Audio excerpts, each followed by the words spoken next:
The Fox Texas Trio is back. Rudy, while there were laws broken during some of these protests here in Texas and around the country, is this bill too extreme?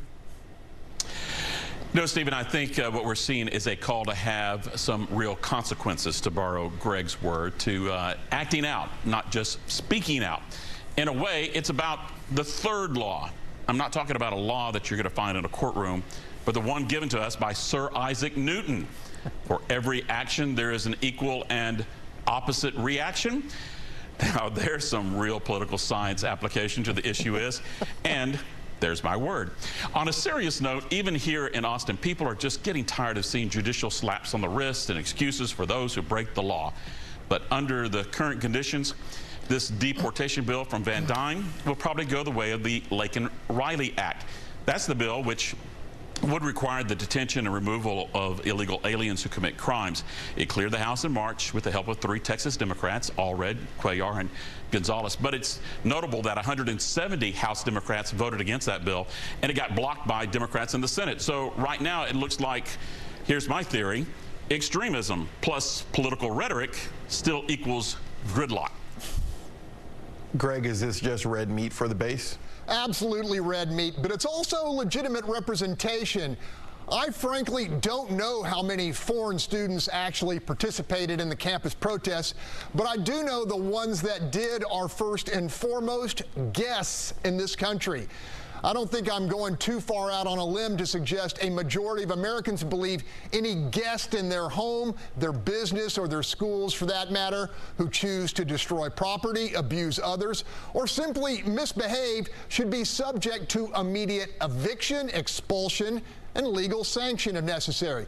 So the fundamental question becomes, should foreign students who've been granted the privilege of pursuing education here be granted special dispensation to riot, harass, and vandalize and defy authority without serious consequence? The Congresswoman says they absolutely should not, and I'll venture to say she's got plenty of company from Americans of all political persuasions. So Van Dyne may not prevail in Congress, but scores a grand slam in the court of public opinion. And let's be clear, there is a different conversation in free speech and what some of these allegations and incidents have been. Free speech is welcome on college campuses, but the encampments and things like that have violated laws which resulted in these trespass charges. Now, Rudy Koski, I will ask you this. Now, is this just a flashpoint right now that we're experiencing, or will we see more pro-Palestinian protests into November?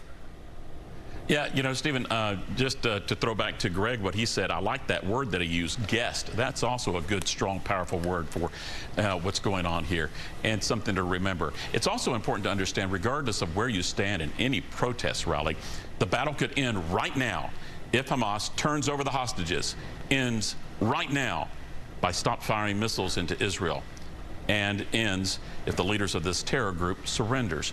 Now, otherwise, I see this conflict just continuing. And here, despite the summer break, school's out, I expect protests will also continue with more isolated, organized rallies, as well as some smaller disruptions at, let's say, sporting events and even holiday observances like the 4th of July. What do you think about that?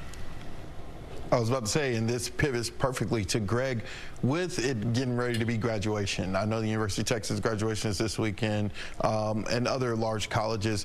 With students not being on campus, Greg, will we continue to see this in some form heading into November, or is this the least of things? I think we're going to see it. I think it's going to be a big issue this fall. To what degree depends on if the Gaza protest linger on. It's bad news for President Biden on multiple levels, and that could easily happen with an Israeli military campaign against Rafah and substantial loss of life. In that scenario, the president is likely to suffer further erosion from hyper-progressive younger voters, as well as Muslim voters in swing states like Michigan, who could just decide to sit out the election. And if Biden refuses to condemn and essentially crack down on campus speech interpreted as pro-Hamas, he risks losing lots of Jewish votes as well. So lots on the table there, guys. All right, that's all the time we have. To see this episode or any of our past ones, go to our station's YouTube channels.